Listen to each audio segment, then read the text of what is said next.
mas ao mesmo tempo um inconformismo meu já assim, declarado de como, na verdade, o sistema de saúde é um sistema de doença. A gente ainda não prioriza, portanto, a pessoa, a gente chama a pessoa de paciente. Pô, para mim é impensável. O paciente é uma pessoa que não tem opinião, que não tem, portanto, decisão, é uma pessoa que espera, não é? Falamos muito aquelas coisas de médico é Deus, não é? E você vai aguardar quando ele tiver horário para o ver. Eu acho isso assim, não, temos que mudar isso. A pandemia mexeu com a sua cabeça ou então com a cabeça dos seus colaboradores? Então fique ligado nesse episódio do Remessa Talks. Nosso convidado de hoje está à frente de uma startup que cresceu 20 vezes desde o início da pandemia, oferecendo saúde emocional corporativa online. Eu converso com o meu xará Rui Brandão, cofundador da Health Tech Zen Club, que em 2021 recebeu um aporte de 45 milhões de reais para escalar um negócio que se tornou um item de primeira necessidade. Bom, você já sabe, eu sou o Rui Gonçalves e não posso deixar de lembrar você de seguir a gente, ativando aí as notificações dos nossos canais no YouTube e no Spotify. O Remessa Talks é uma produção da Remessa Online, principal plataforma digital brasileira de transferências internacionais, parceira das startups e dos investidores nas operações de aporte de capitais. Vem com a gente! Começa agora o Remessa Talks, a websérie da Remessa Online sobre o mundo dos negócios das startups. Rui, muito bem-vindo ao Remessa Talks. Legal falar com você aqui. É uma experiência nova para mim entrevistar alguém que tem o mesmo nome que eu. É muito difícil encontrar um outro Rui por aí. E eu quero começar te perguntando, cara, que história é essa de oferecer saúde emocional para as pessoas em tempos de pandemia? Deve ser um belo de um filão, né? É verdade. Antes de mais, obrigado pelo convite, Rui. Remessa Online, somos clientes, com bom português. Já usamos o serviço de vocês várias vezes. E é um prazer estar aqui a falar sobre um tema que me é tão importante, tá? Saúde emocional na pandemia, acho que a gente escancarou algo que já era uma realidade antes, mas as pessoas tinham medo e não tinham muita coragem para falar. A pandemia escancarou a importância da gente olhar para nós mesmos. Acho que é isso que a pandemia fez, né?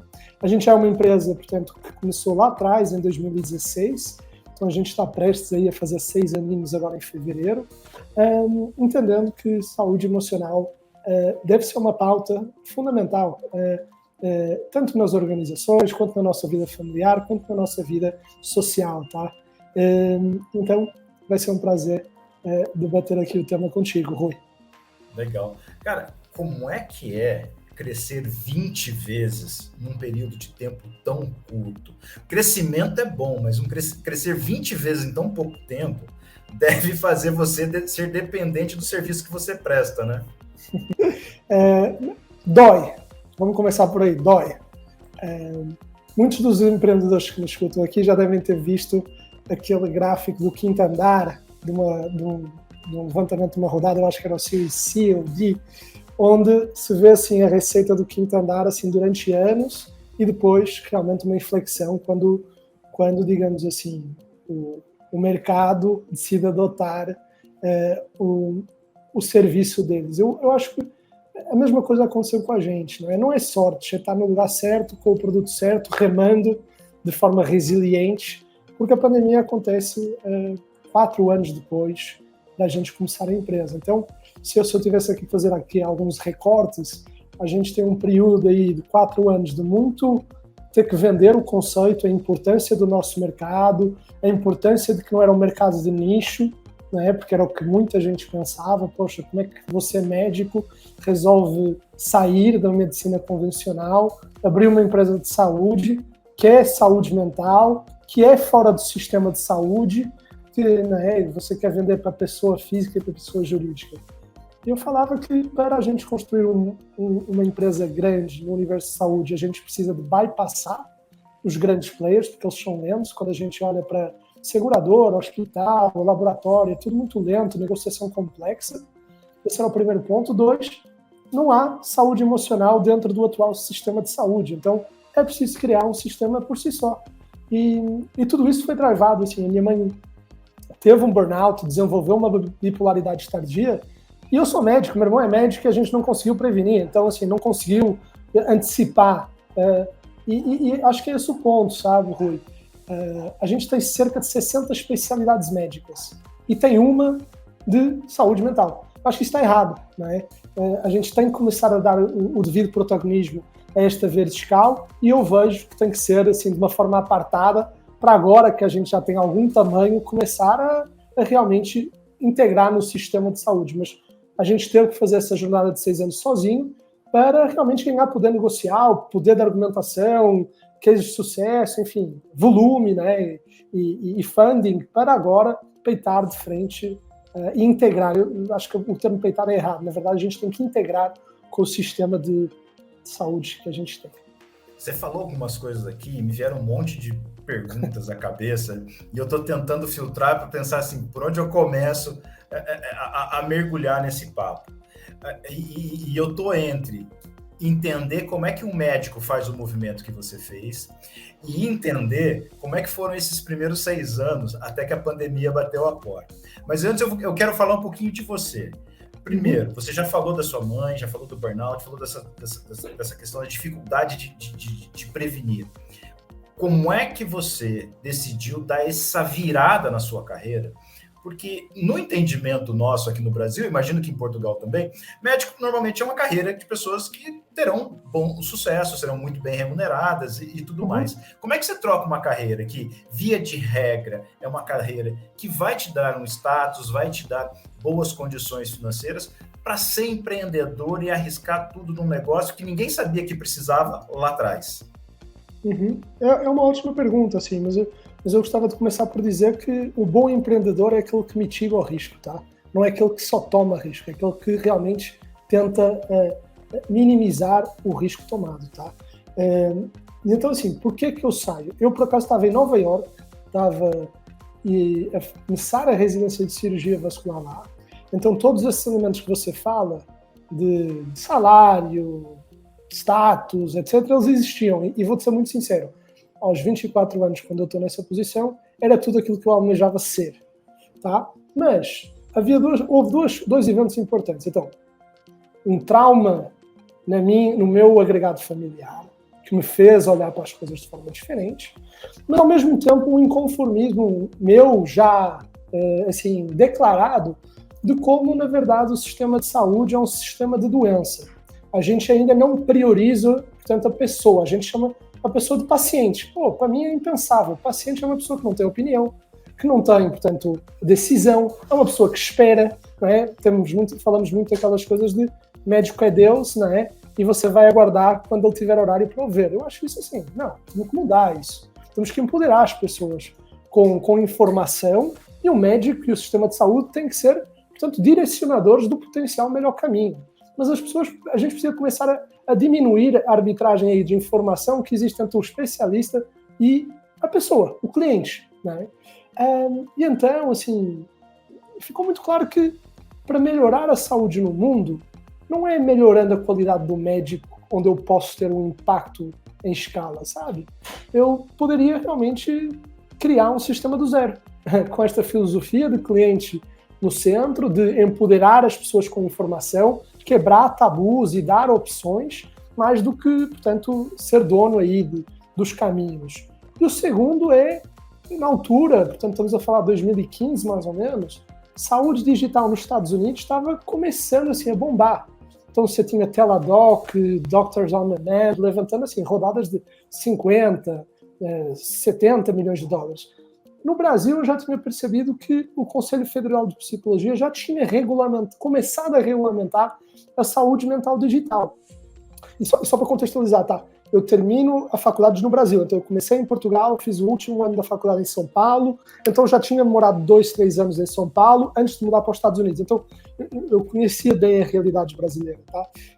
Então, assim, olhando o cunho pessoal, olhando o meu próprio drive e ímpeto, putz, vou ter que fazer agora uma residência de 7 anos, eu olhei para o lado e falei, poxa, na pior das hipóteses eu faço plantão no Brasil e vamos embora. Aí você veio para cá e resolveu usar toda essa sua expertise que você adquiriu lá, observando o sistema, e essas coisas que te impulsionavam para transformar isso num negócio. Expertise eu tinha pouca, tá, Rui? Eu tinha era assim, exemplos de que existe um caminho. A expertise era pouca. Mas, bom, pelo menos teve a coragem de ousar. Mas legal. Agora, como é que você consegue, dentro de um modelo de negócio digital, em que uma pessoa está num lugar, outra pessoa está no outro lugar, não tem uma interação física e tudo mais, e você consegue oferecer saúde dentro daquele modelo que você tinha lá no início? Lógico que certamente você vislumbrava alguma coisa que a realidade disse para você, cara, é melhor você formatar isso dentro desses limites aqui. Mas você jogou para dentro daqueles limites toda aquela vontade de fazer algo diferente. Como é que é dentro de você tentar fazer esse movimento de entregar algo que você sonhou diante das possibilidades concretas de fazê-lo? Boa pergunta, cara. Como eu te falei, né? Eu não tinha expertise nenhuma no começo. O começo foi muito...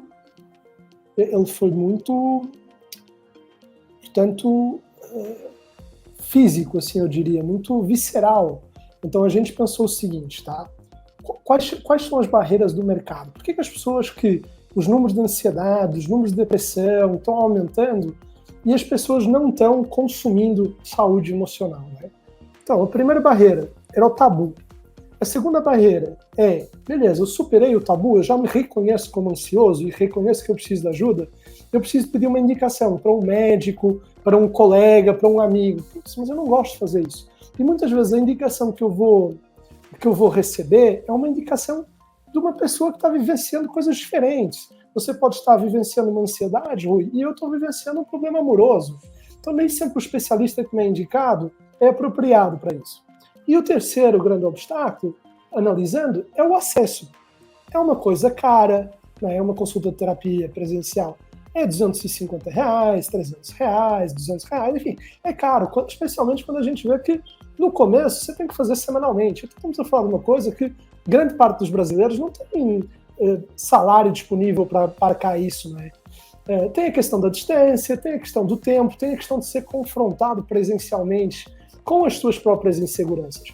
Poxa, olhando isto, a gente começa a quebrar os problemas, não é? De forma sistemática. Como é que eu quebro o tabu de falar do tema? Poxa, vamos levar para o digital, onde a pessoa não tem que se expor, onde a pessoa, portanto, pesquisando, ela consegue, portanto, no seu anonimato, começar essa jornada. 2, as pessoas têm dificuldade de indicação.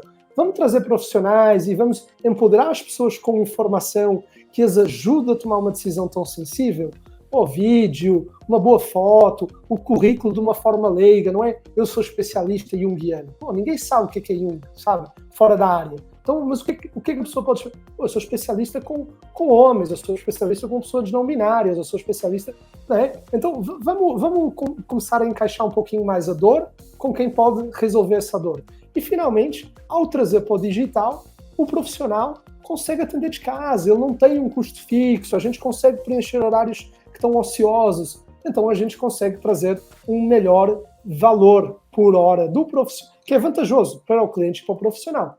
Quebrando o desafio assim, bora para o mercado. Como é que a gente foi para o mercado? Tomando café com profissionais. Eu paguei uns 150 Starbucks a 150 profissionais e eu pedi uma indicação e a gente garantiu o quê? Cara, temos agora um grupo aqui de 50 profissionais altamente comprados na ideia de inovar, bons tecnicamente, então vamos passar essa segurança para os nossos clientes e comprados aqui num sonho onde eles não têm que pagar para ver, eles só têm que disponibilizar horários. E bora! Ou seja, você foi lá e descobriu onde é que estava efetivamente a oportunidade. Você entendeu qual era a dificuldade que existia no mercado, ficou muito claro para você. Você olhou para o paciente com uma visão, com os olhos do paciente, não com os olhos do especialista, porque muitas vezes o modelo é imposto de quem estudou para quem usa o serviço. E quem usa o serviço não está preocupado com esses detalhes todos que você conhece. Simplesmente eu quero, cara, esse é o meu problema. Eu me sinto assim, como é que eu falo? Né? Como é que eu me expresso para que você possa entender e escolher efetivamente de que a melhor indicação de profissional, né? Porque você falou uma coisa que é muito claro para mim, né?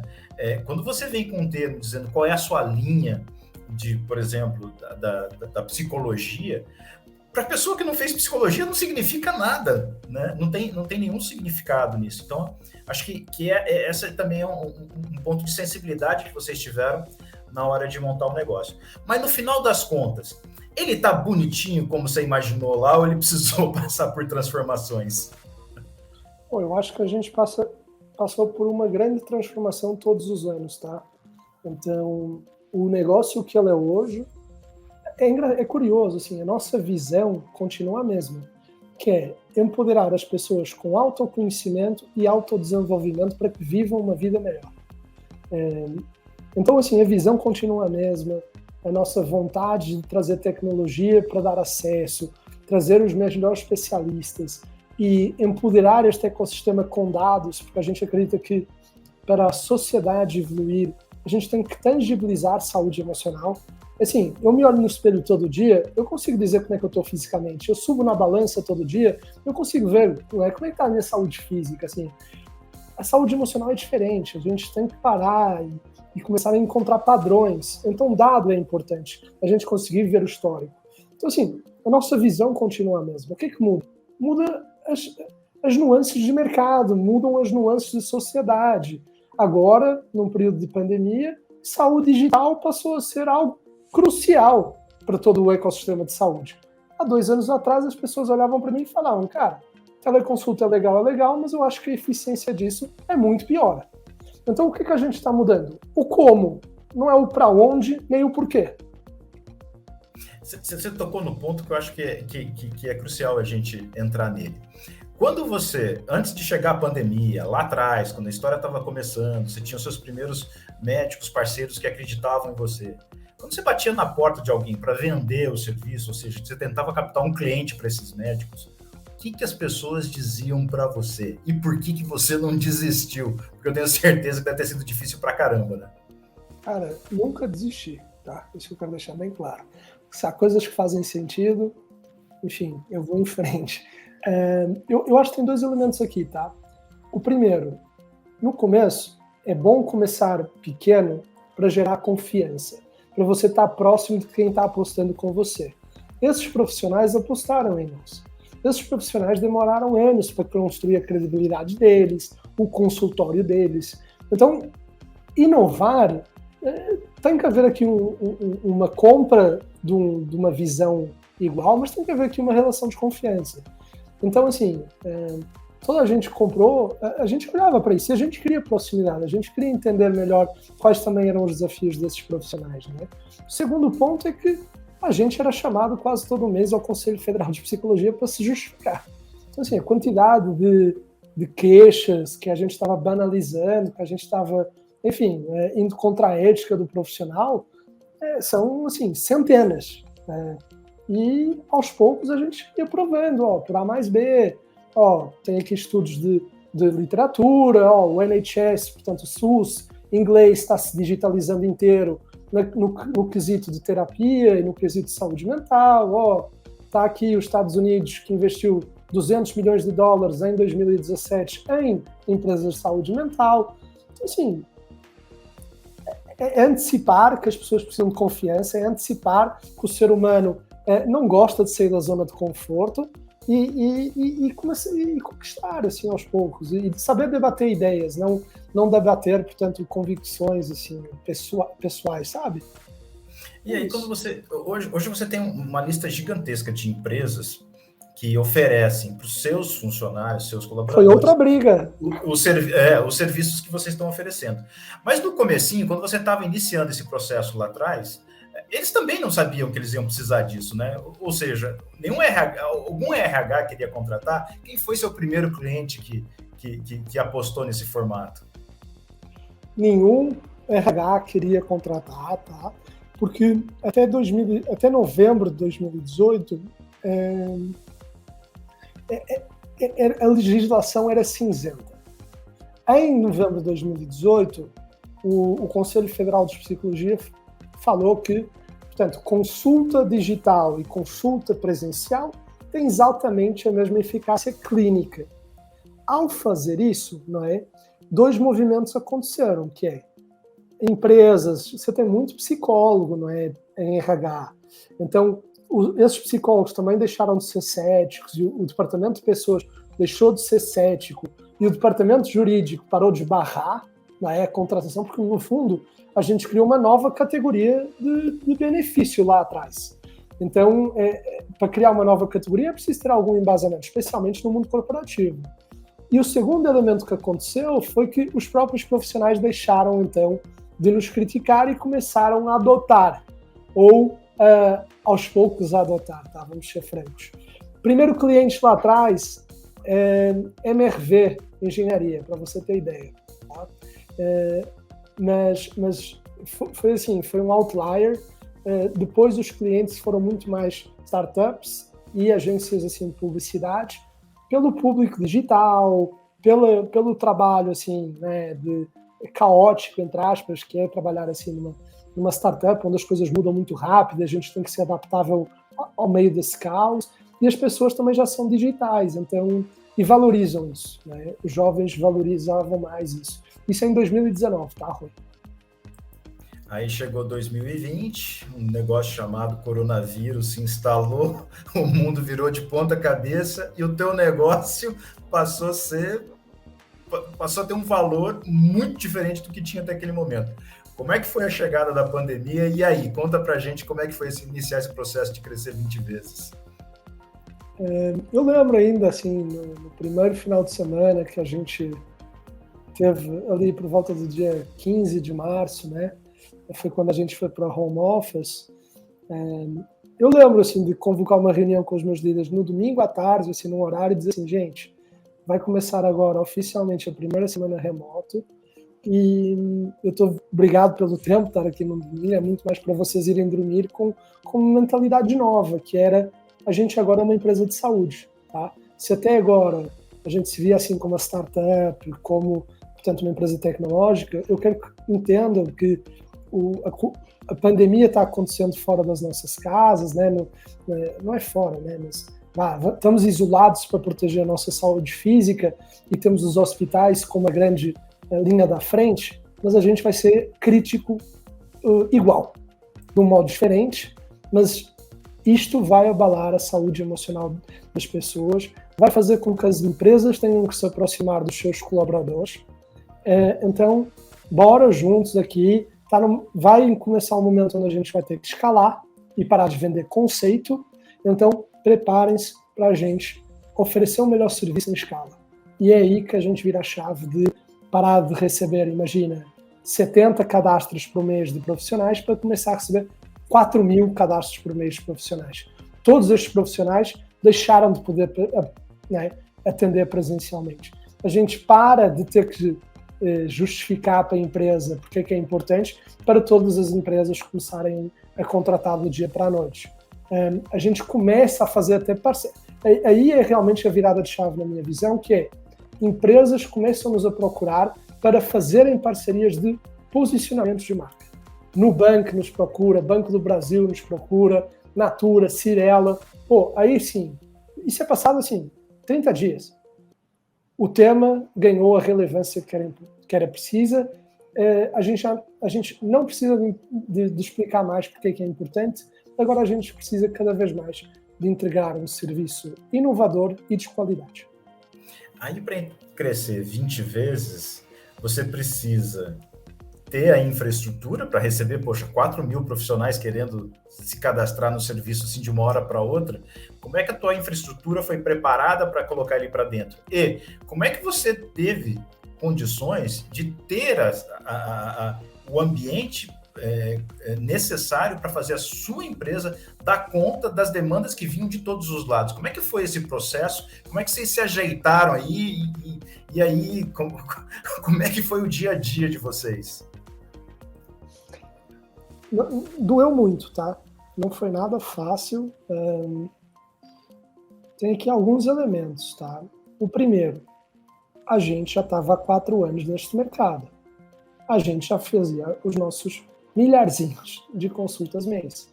A gente conhecia muito bem o nosso público. o cliente e o profissional. Então, o que a gente teve que fazer foi repriorizar algumas coisas e realmente focar em execução, tá? Parar de pensar, putz, qual é a próxima feature que nos vai ajudar a atrair mais clientes? Qual vai ser a próxima feature para a gente hack aqui o crescimento de profissionais? E começar vamos facilitar o onboarding, vamos facilitar, garantir que a videoconsulta não cai, né? Então, houve essa mudança de mindset, essa mudança de roadmap, de realmente entender que é uma jornada de execução de operação e não uma jornada de execução de crescimento, porque o crescimento viria, é uma aposta. Segundo, é conseguir, portanto, as áreas já estavam, de certa forma, criadas, apesar de muito pequenas, então foi realmente fortalecer áreas onde a gente já tinha os líderes, assim, nas áreas mais críticas. A gente também tinha recebido um aporte no final de 2019, assim, pequeno, de 3 milhões de dólares, tá? Então deu para a gente, esse foi o nosso segundo aporte, deu para a gente dar esse ramp de pessoas, e a gente passou de uma empresa, assim, de 10 pessoas para 70 pessoas numa questão de 90 dias, tá? Caótico também aí, tá? Porque é uma loucura, né? Você tem que contratar, você tem que selecionar, você tem que colocar para dentro, você tem que ter infraestrutura, né? Estava tudo sendo testado no limite, num curtíssimo prazo de tempo, né? Ou seja, passar por esses 90 dias e estar com o sistema operando bonitinho e bonitinho a gente fala assim que a gente não viu o desespero, mas certamente se estava no ar, estava bonitinho, né? Não, reclama que despencou, fila de tickets aumentando, assim, não é fácil, não. E uma coisa importante aí, Rui, é o meu mindset, o mindset do José, que é o meu sócio, eu tenho um mindset da liderança. Acho que isso é mais desafiador. Pensa assim, são 4 anos tocando uma empresa no mindset de o mercado ainda não entendeu, né? São 4 anos tocando a empresa de temos que ser o camelo desta história e não o unicórnio, porque começámos a empresa muito cedo. Para do nada, assim, em todo o descontrole que o mundo virou, né, temos que chegar. É aquela coisa, o ser humano não se adapta tão rápido. Acho que a nossa mentalidade, até enquanto gestores, não se adaptou tão rápido. Hoje em dia, né, 2 anos depois, eu sou uma pessoa que estou muito mais empoderado assim, para mudar mindset. Tipo, otimiza custos ou solta investimento? Na altura foi desafiador, muito desafiador, assim, nesse sentido distante. O que você fez lá atrás e o que você faria com a sua visão de hoje? Eu costumo aprender. Eu acho que a gente não erra em vão, tá? Eu acho que todo erro é um aprendizado. Então, talvez o que eu faria mais era ter investido ainda mais em produto, tá? Eu acho que a gente, por uma questão assim de achar que conseguíamos ser uma empresa lean, a gente não foi tão ousado a investir em tecnologia lá atrás, até porque os salários eram mais altos, etc. Seria isso, assim. Tudo o resto eu acho que foi o que nos possibilitou estar aqui hoje falando e não houve assim algo que eu não faria novamente, tá? Talvez eu anteciparia coisas, sabe? Então, investir mais em produto de tecnologia seria uma, investir mais em cultura lá atrás, assim, a gente é uma empresa de saúde emocional, eu e o José nos consideramos assim pessoas abertas a dialogar com o time e achávamos que, enfim, montar uma área de pessoas não ia ser tão necessário tão cedo, mas eu vejo que hoje a gente foi tarde, deveria ter estruturado melhor os processos de pessoas antes. A gente não sabia, talvez, era boa índole misturado com não saber o quanto problemas de pessoas acontecem no dia a dia, sabe? Então, e hoje é onde está a minha cabeça a maior parte do tempo. Pessoas, cultura, pessoas, cultura, pessoas. E aí hoje você tem que usar o seu próprio remédio, né? Nesse ambiente deve ter sido necessário, né? Mas todo mundo tem que olhar para dentro, todo mundo tem que começar a se confrontar assim, com quem é e com quem quer ser, onde é que tem que ajustar, quem é, para ser quem quer ser, não é?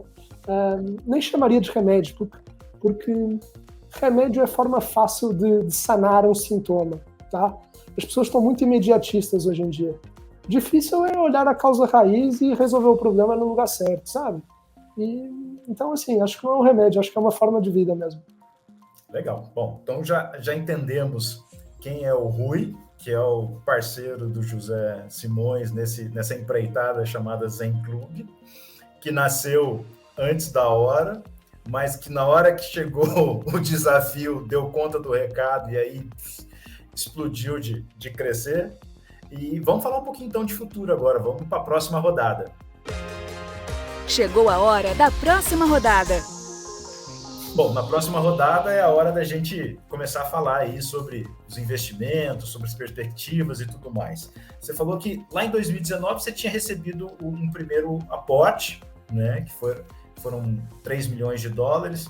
Eu não vou saber qual era a cotação do dólar naquela época, mas devia ser mais ou menos uns R$3, então a gente deve estar falando de uns 9 a 10 milhões de reais em 2019. Depois, no ano passado, 2021, depois do primeiro sacode do ano de 2020, que jogaram vocês para cima, foram mais 45 milhões. E aí, como é que vocês usaram esse dinheiro e já está precisando receber aporte de novo? E a gente investiu onde a gente precisava, então tarda, mas acontece, né?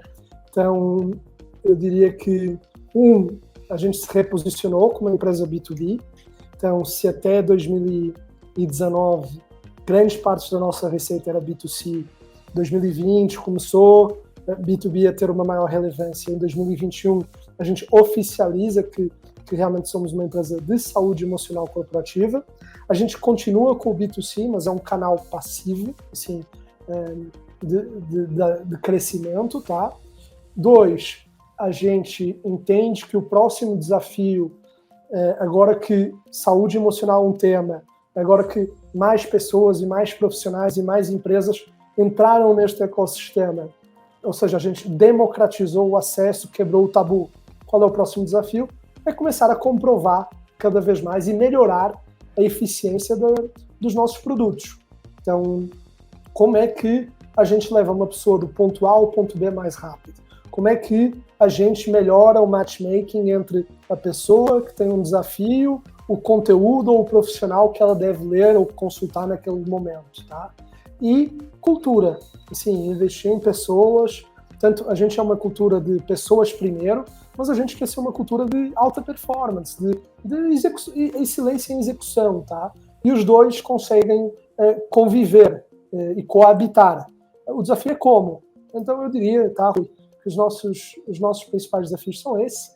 A empresa continua crescendo, mas a gente quer dar esse espaço de maturidade de uma cultura ainda mais sólida, onde a gente vira um laboratório daquilo que a gente acredita, uma cultura de pessoas com execução e crescimento, né? Que é isso que a gente quer levar para o mercado. E 2, como é que a gente, além de uma plataforma de acesso, se comprova como realmente uma empresa de saúde. E vocês já estão olhando aí no radar de vocês a chegada de um novo aporte? Como é que está a próxima rodada de vocês? Isso é um flirt contínuo, né? Não dá para parar de falar com o mercado está aquecido.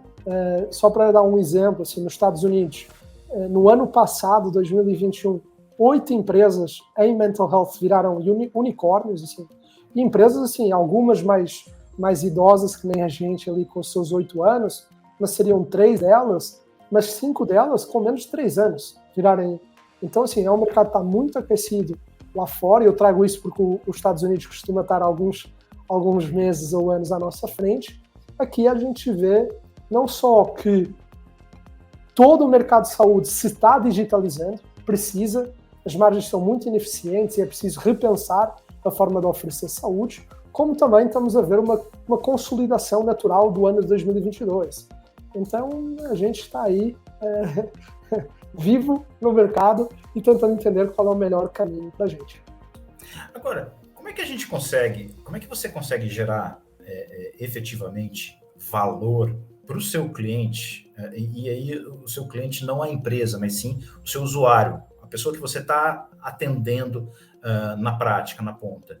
Porque O serviço de telemedicina vai precisar aprimorar muita coisa ainda, porque se a gente for pegar o padrão que os planos de saúde oferecem através dos seus aplicativos, é terrível. A qualidade do atendimento é questionável, porque o médico parece assim que tem um reloginho, ele vai fazer uma consulta em no máximo 5 minutos. Como é que você agrega valor oferecendo uma boa experiência para aquela pessoa que senta na frente da câmera e conversa com um profissional de saúde do outro lado e transforma isso em valor para a sua marca? Como é que essa conta é feita aí dentro? Ótima pergunta, Rui. Eu diria que o primeiro ponto é realmente criar... A gente criou uma comunidade à volta dos nossos profissionais, tá? A gente é um parceiro estratégico dos nossos profissionais. Então, só para dar aqui um número que dá mais cor. A gente hoje tem mais de 50 mil profissionais cadastrados, portanto, na nossa base, mas a nossa rede Zen Club é de 700 profissionais. Está crescendo e a gente vai crescendo consoante a demanda, mas, ou seja, a gente tem um crivo relevante. Né? Estamos a falar, portanto, aí de um rácio, né, de aceitação de menos de 1%. Então, tem esse ponto. 2, a gente gera muito valor para o profissional. Então, se o profissional está feliz, naturalmente ele vai oferecer um melhor serviço. Se a gente está aumentando a renda média desse profissional, se esse profissional recebia 3 mil reais, 4 mil reais, e hoje recebe 10, ele está feliz. Né? Se o profissional recebia 7 e hoje recebe 14, ele está feliz. E a gente olha para isso.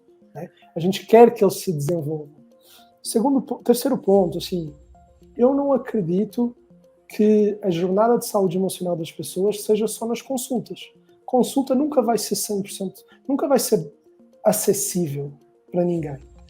Assim, nem todo mundo no mundo pode ter um terapeuta particular, em minha visão. No mesmo momento da história. Da mesma forma que as pessoas não têm personal trainers, ou nem todo mundo tem um tutor privado de uma língua, ou de uma matemática ou história. Por quê? Porque o mundo da atividade física, o mundo da educação, desenvolveu outros produtos escaláveis. Toma aqui vídeos onde as pessoas gravaram e você pode aprender via vídeo. Toma aqui, portanto, exercícios que você pode fazer sozinho e testar as suas habilidades. Toma aqui uma aula em grupo. Toma aqui uma aula privada. Então, assim, a gente não está numa jornada de comoditizar o profissional.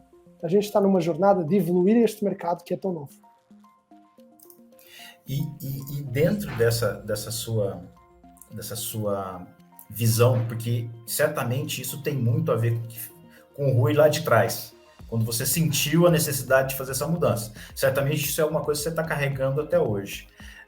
Como é que você aplica isso e diz para o teu investidor, que não sei se é o caso, mas eu estou imaginando, cara, vamos aproveitar esse momento que está crescendo tão rápido, vamos encurtar aqui, vamos diminuir ali, vamos não sei o quê, para aumentar a margem, para crescer mais rápido, porque você é um profissional de saúde, o teu investidor é um cara que ganha dinheiro colocando dinheiro nas empresas. Como é que é essa tua negociação para manter a sua visão lá de trás, garantir que ela está atuando hoje dentro da tua empresa para que o teu paciente lá na frente sinta isso que você quer que ele sinta? Que é o cliente, né? A gente está vendo isso hoje. Eu acho que está bem. Eu acho que conseguir argumentar e buscar elementos que fundamentem uma visão. Só a coisa que a gente aprendeu aqui dentro é isso. Assim, foram 4 anos vendendo um conceito, sendo muito sonhador, sendo muito utópico, assim, a empresa que está inovando em saúde mental. Né? Ninguém falava do tema em 2019. 2 anos depois, 3 anos depois, a gente é muito mais um executivo, assim, uma pessoa pragmática, que entende que para impactar milhões de pessoas, a nossa visão é esta, mas a gente tem que ser autático de como é que vamos fazer isso. Né? E aí, assim, tendo racionais estratégicos para fundamentar isso. Vou dar aqui um exemplo. Hoje, grande parte das operadoras e planos de saúde está com margens, assim, espremidíssimas, né? Algumas com margem de contribuição negativa. Então, assim, o que o mercado de saúde está vendo? Continuar a atuar com o mindset de vender serviço não funciona. Por quê? Porque os incentivos estão todos deturpados. o médico ganha pela quantidade de serviços que emite, porque ganha pouco da seguradora, porque ganha pouco do hospital, para ganhar precisa estar no consultório privado, e aí também tem um incentivo de reter o cliente para ganhar mais dinheiro. Enfim, os incentivos são todos perversos. A gente, ao tentar criar o nosso ecossistema, a gente tem isso em mente e quer mudar isso. E a nossa forma de encarar as coisas é resolutividade, é trazer valor. E o valor, eu acho que o mundo vai pagar. Então, vou dar um exemplo aqui simples. A empresa X pode nos continuar a pagar como nos paga hoje, que é por volume de consultas. A gente, evoluindo, gostaria de começar a mostrar que, na verdade, não é pelo serviço que você nos está pagando, é pela eficiência de produtividade, de absenteísmo, de engajamento, de baixo turnover, que você nos deveria pagar. E aí o valor é bem maior do que uma consulta de terapia. É claro que é uma jornada que tem que ser construída. Porque é muito mais difícil de medir, certamente, né? Exato, mas é uma jornada, o tempo, você tem que ir colocando os building blocks para chegar nesse ponto. E qual é o segredo aqui? É encontrar fontes de receita intermediárias e ter um plano claro de para onde é que você quer chegar. Rui, a gente está chegando aos 40 minutos aqui da nossa entrevista e eu queria encerrar com você me dizendo, cara, qual que é o futuro da saúde por meio da utilização dessa plataforma aqui que a gente está experimentando agora? O que a gente vai ter nos próximos anos como um serviço de saúde alinhado aí com as demandas das pessoas, com acessibilidade para mais pessoas? O que você está vendo nesse universo e por onde é que vocês vão caminhar para construir isso junto? Boa. 2 elementos-chave, tá? O primeiro, a mente vai ser muito mais relevante, né? E tudo que é ciência assim, social vai ser muito mais relevante daqui para frente do que apenas a ciência do médico, tá? De saúde. Então, quando a gente fala de psicólogo, coach, fala de filósofo, fala de antropólogo, eu vejo que as pessoas estão a revalorizar muito mais as coisas e agir no comportamento. Vamos melhorar a qualidade emocional daquela pessoa, a realização daquela pessoa, a qualidade de sono daquela pessoa, o balanço, o equilíbrio espiritual ou mesmo a descoberta espiritual. Esses elementos vão ser muito mais importantes daqui para frente. Por quê? Porque é assim que a gente não adoece, tá? A gente hoje trata do problema. A gente tem que começar a investir em ter uma vida muito mais equilibrada, uma vida muito mais realizada. E a gente precisa, então, de se desafiar a pensar diferente. Esse é o primeiro ponto. O segundo ponto é, quando a gente permite a saúde ser digitalizada, a gente começa a ter muito mais dado. Ou seja, o dado não está na mão da seguradora, o dado não está na mão do médico, o dado não está na mão do... O dado começa a vir para a sua mão, para a minha mão. E se eu tenho dados e eu sou empoderado, né? E se o mundo começa a ter mais dados, a gente consegue ser mais preditivo, né? Do que reativo. Então eu vejo estas duas coisas, as pessoas a realizarem que saúde é um ativo e começa no nosso comportamento do dia a dia, na forma como eu estou reconhecendo, como é que eu estou equilibrando a minha vida social, como é que eu estou, portanto, cuidando do meu autoconhecimento, a minha espiritualidade está em dia, não está? Então tem esse ponto. 2, é a questão de realmente empoderar as pessoas com mais dados para que elas ajam de forma mais proativa na sua saúde e não reativa na sua doença. Rui Brandão, CEO e cofundador do Zen Clube, obrigado por esse papo aqui no Remessa Talks, foi ótimo, dava para a gente continuar aqui ainda um tempão, porque eu tenho um monte de pergunta ainda para fazer, só que o tempo acabou. Cara, quero desejar muito sucesso para você e que seu sucesso se transforme em saúde para todos aqueles que você atende. Obrigado, Rui, foi um prazer. Legal. Os votos são os mesmos.